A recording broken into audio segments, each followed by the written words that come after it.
സേതുട്ടാ, എല്ലാരുടെയും മുമ്പിൽ വെച്ച് എന്നെ അങ്ങനെ കൊച്ചാക്കണ്ടായിരുന്നു.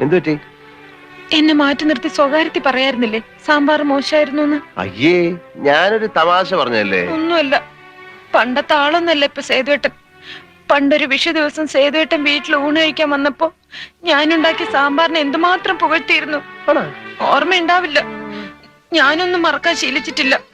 പിന്നീട് എഴുതിയ കത്തിലും സാമ്പാറിനെ അഭിനന്ദിച്ച് എഴുതിയിരുന്നു. കത്തില് സാമ്പാറിനെ പറ്റി എഴുതാ? വാ, കാണിച്ചു തരാം. വേടാ,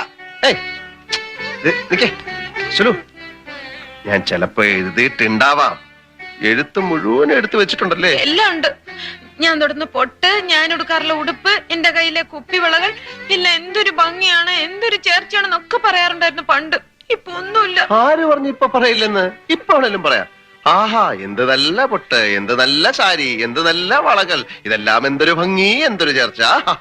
മതി, ഇതിന് പേര് പരിഹാസം.